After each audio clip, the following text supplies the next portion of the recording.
Would you believe that I've been fired as a photographer? No, you shouldn't believe that. You shouldn't even think that I could be fired as a photographer. But alas, I have been fired as a photographer. And in this episode of the podcast, I want to dive into one particular example of when I got fired as a photographer and why I think I actually did the right thing in standing my ground. Are you tired of the endless stream of fantasy marketing and vanity metrics? Yeah, so am I. My name is James Patrick, and I'm an internationally published photographer, media specialist, and marketing strategist. As a creative entrepreneur, I face the same exact frustrations you have, being bombarded by generic advice that promises success but never lives up to the hype. We need to move beyond the posturing, beyond the facade, beyond the image to navigate the unique challenges we face as creatives. Together, we're going to dive into real stories, real strategies, and the real work that can lead to the real results. This is the Beyond the Image podcast. What is going on? And thank you so much for tuning into this or latest episode of the Beyond the Image podcast. I'm honored that you could take some time to get some information and get a little inspiration to help you in your creative entrepreneurial journey. Okay, so let me set the stage for you. A number of years ago, I was hired to shoot a fashion campaign for a local lifestyle publication. And in the weeks leading up to the shoot, I was doing all of the pre-production work. I was even asked by the magazine and had agreed to do the work to do the searching and casting of all the models in the photo shoot. I arranged hair and makeup for the photo shoot. I did a site walkthrough on the photo shoot, although there was some issues with the site, and I'll get into what that issue was. But I did a walkthrough. I then did a storyboard and planned out the shot list of the entire photo shoot. I scripted the entire photo shoot because we had a lot to do in this fashion shoot, and I wanted to ensure we had an efficient and effective approach in getting it done. So I did all the pre-production work and we were ready to do this production. Now we are at the day of the photo shoot. In fact, we are 1 hour before call time, and I'm just doing last minute emails on my computer before I jump in the car to head over to the location for call time for this photo shoot when an email comes through. And the email is from the fashion editor of the magazine, my contact for this specific project, the person I'm working with on this specific project. Now, there's some context about this individual that is important in the events that follows. This fashion editor of the magazine was not an employee of the magazine. It would be a stretch to call her an independent contractor of the magazine. I don't believe she was even being paid by the magazine to be a part of it. It was part of a quasi partnership between the company she actually worked for and the magazine, because the company she actually worked for was one of the top advertisers for this publication. So you can see already, you don't need a magic 8 ball. You can see already how this starts to pollute the editorial versus the commercial separation. When you have someone who works for one of your advertisers actually controlling editorial content in the publication. So, because of this, the magazine staff saw her as infallible, or they might have seen her as fallible, but they did not have enough spine or grit or professionalism or wherewithal to ever contradict her in anything. The location we were shooting at was her mother's house. That's the location she picked for this photo shoot.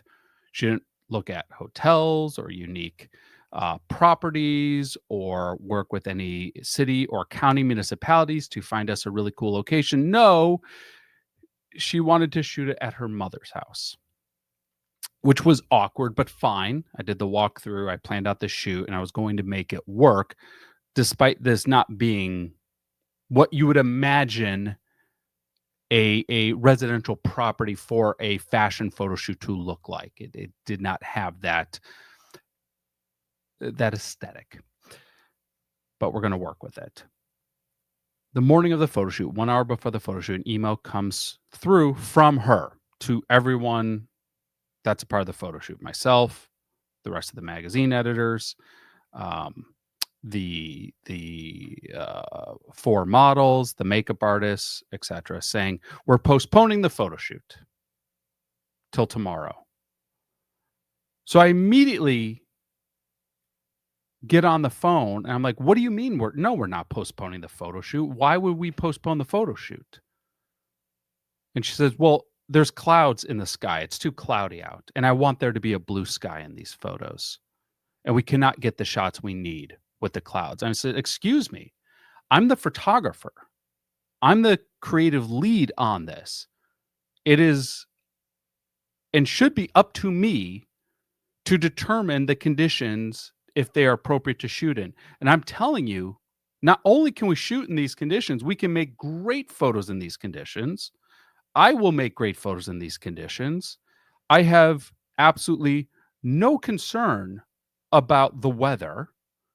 And I don't think it was forecasted to rain, but even if it was to rain, I said, worst case scenario, a contingency we can have is we do the whole photo shoot. And if we need to do 1 or 2 makeup shots the following morning, we can do that. But it is inappropriate to reschedule an entire production 1 hour before the production when most of our people, most of the models are from out of town and they're already on the road. And she says, "Well, we're rescheduling until tomorrow." So I then get on the phone with the magazine staff and I'm like, "We can't do this. That is so inappropriate to be doing this." And he says, "Well, she just thinks it's too cloudy out and we got to kind of default to her judgment on this." I'm like, "What about my judgment? You hired me as the photographer." He says, "Well, she's running this project and, she needs to do it tomorrow. Then, our hands are tied. We agree with you, but our hands are kind of tied on this." I was like, "But I'm not available tomorrow. So if we're going to move this production, let's just move it 2 days." "Well, she says she can't do it in 2 days and tomorrow's the only day she can do it." But of course, some of the models did not get this email because they were driving. They're not necessarily checking their email while they're driving. Didn't get this email till they arrived at the photo shoot location at call time, of course, to only find out that the photo shoot had been bumped 24 hours to the next day. So I'm kind of in this weird limbo stance where I'm not available the next day to do this production because I have another production that I was booked on. But it's the only day she wants to do it. And she definitely does not want to do it today, even though everyone's ready to go today. And I'm telling everyone we can make these shots today. Conveniently, her best friend or a very close friend was a photographer who just so happened to be available to shoot it the next day.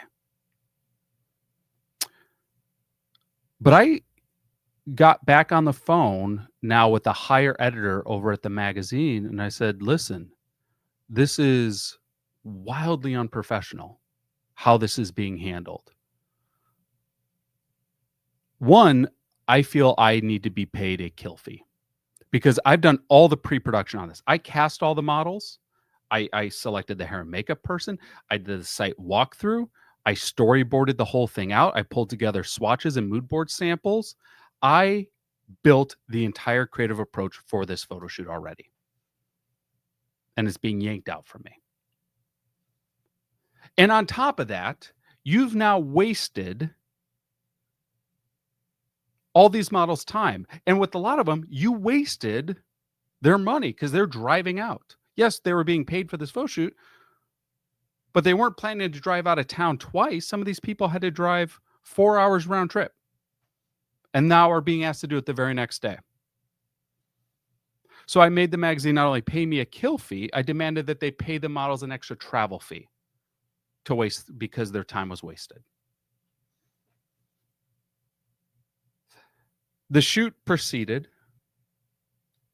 with another photographer, the fashion editor's friend. And here's the part that will just kick you in the stomach. I was so curious to see how this was going to look when it came out.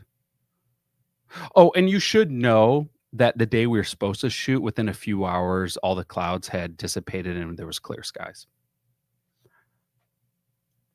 In the photo shoot that ended up happening, you don't see the sky once, not once.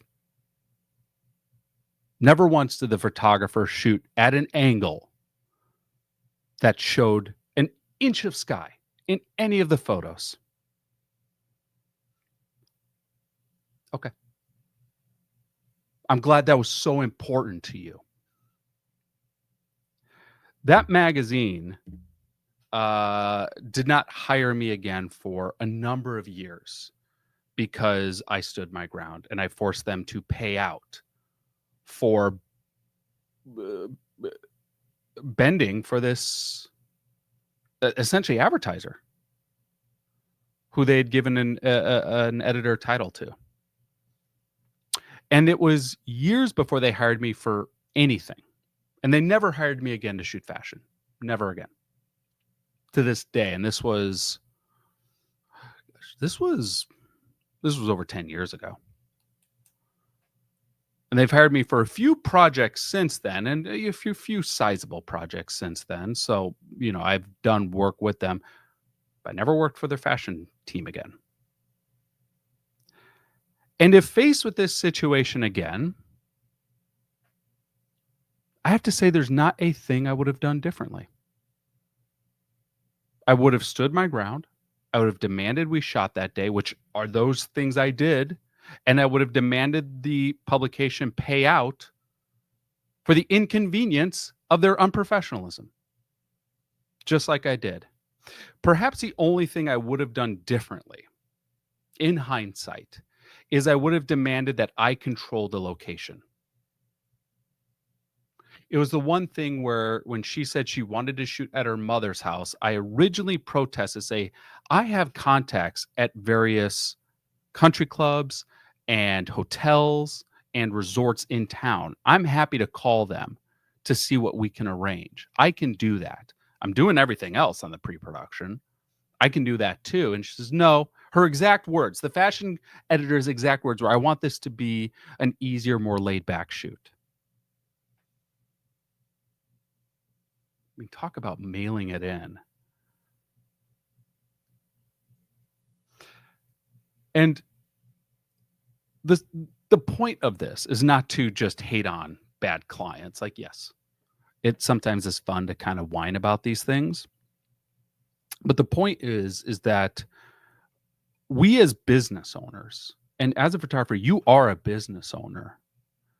It is essential that we understand what our professional boundaries are and when we need to speak up because a client is stepping over what we consider to be appropriate or professional.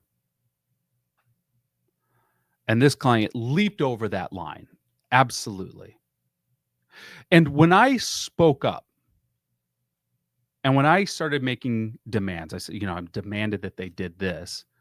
I wasn't shouting. This was not a yelling match, but I was very direct and very professional. I think because I was professional in my response, yes, they've never hired me for fashion work again, but they've hired me for other projects. And I think it's because even though I was stern about it and I was direct about it, I was professional about it. I says, this is what would make this right. We need to make this right.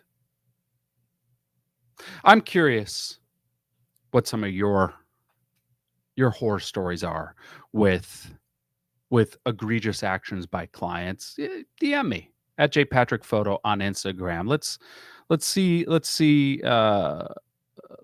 share in the misery. If you're interested, by the way, in my latest book, One Light Many Looks, it's free. Go to jamespatrick.com/one light. That's one spelled out.